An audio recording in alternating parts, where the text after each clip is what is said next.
مطابق اطلاع طبیبان مرکز سلامتی شهر خاروق به مقصد ثمرناک و سریع وقت گذراندن وکسینه گذرانی از حساب کارمندان این مرکز 5 گروه سیار آماده کرده شده از روز 28 ایول تا به امروز در شهر خاروق ولایت مختار کوهستان بادخشان فعالیت را ادامه داده به ساکنان وکسینه گذرانی را برای گذاشتند. در مدت قریب 2 سال میشد که کسری کووید 19 تمام سیاره را فرا گرفته است و همگان کوشش به خرج می‌دهند که راهی این کسری را گیرند به هر واسطه و امروز خیلی که معلوم است یگانه واسطه‌ای که هست این همگذرانی عمومی آدمان تا که سلامتی خودشان و دیگران را امین دارند. برای همین من 2 ماه پیش وکسینه گرفتم و توصیه می‌دهم که این یگانه راهی است که برای پیشگیری این کسری و باید همه این وکسینه گیرند و سلامتی جمعیت را تامین نمایند. در صحبت با طبیبان معلوم گردید که شهروندان شهر خاروق با درک مسئولیت نسبت سلامتی خود و اطرافیان به این چاره‌بینی پیشگیری کننده اعتبار جدی می‌دهند. این است که شماره شهروندانی که در یک روز از وکسینه برخوردار گردیدند از 1000 نفر زیاد گردیده ایستاده است. از 28 ایول 5 بریگاد تشکیل شد که در یک روز تقریبا 1800 از وکسینه کنی می‌گذرند. ساکنان یک پس دیگری از چاره‌بینی پیشگیری کننده گذشته دیگران را باری گذاشتند از آن دعوت می‌کردند. زیرا برطرف بودن در چنین دورانی اساس نسبت خویش معنای برطرف بودن نسبت فرزندان و خویش و پیوندان میباشد. از شهروندان خاروق شهر خواهش میکنم که هر یک فرد هر یک کارکن سوای دولت سوای دین کدام سواد نباشد باید بیایند از همشیره و وکسینه گیرند چون که این برای سلامتی هر یک فرد ضرور است.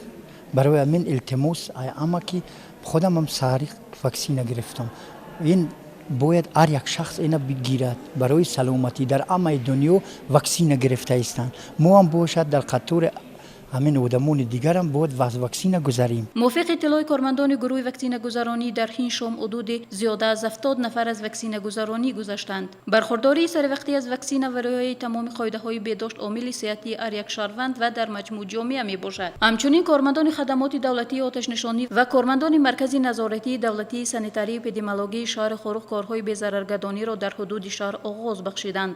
تاجران با اطلاع از رسانه‌های اخبار عموم بابت گذرانیدن این چاره‌بینی کوشش خرج داده از راه اندازی نمودن این اقدامات قناعتمند بودند. کارمندان سوختار خاموشکنی با استفاده از معلول گیپل خلرید داخل بازار و پاکسازی نموده برای بهتر نمودن حالت سانیتاری این موضع سهمی ارزشمند گذاشتند. بعد انجام پاکسازی از جانب سوختار نشانان کارمندان مرکز دولتی نظارتی سانیتاری اپیدمیولوژی شهر خاروق داخل بازار را که به فروش مواد خوراکی موافق شده است به ضرر گرداندند. با مقصد به ترتیب آوردن اولت سانیتاری که گینی بازار مرکزی پیشگیری اوج بیماری سرایتی یعنی بیماری عصر کووید 19 و تنظیم برآوردن معرفت بازارداری و شهرنشینی من بعد هر روز شنبه در بازار مذکور روز سانیتاری اعلان کرده شود. ماموریت بازار اینچنین همه صاحبکاران و تاجرانی که در حدود بازار به تجارت مشغول هستند وظیفه دار کرده شوند که در روز سانیتاری فعالانه شرکت ورزیده مکان سودای خود و گرد و اطراف آن را تازه نموده با معلولات بی‌ضرر کننده بی‌ضرر گردانند و طلبات مقام دولتی را در سطح بازارداری و تنظیم نمودن سودا رعایت نمایند. گذراندن چنین چاره‌بینی برای پس نمودن شدت کسلی‌های سرایتی مساعدت می‌کند. در برابر کارمندان سانیتاری اپیدمیولوژی رهبریت بازار نیز به این مسئله توجه خاصه دارد. از روی اطلاع معاون دیرکتوری مرکز نظارتی دولتی سانیتاری اپیدمیولوژی شهر خاروق نوروزبک همانبک چنین پاکسازی من بعد نیز ادامه خواهد یافت. مرکز نظارت دولتی سانیتاری اپیدمیولوژی شهر خاروق در یک جایگی با مقامات اجرایی محلی حکومت دولتی شهر خاروق باید پیشگیری نمودن کسله و سرایتی از جمله کووید 19 در جایهای سیر و دم بی‌ضررگردانی گذرانده ایستاده ایم.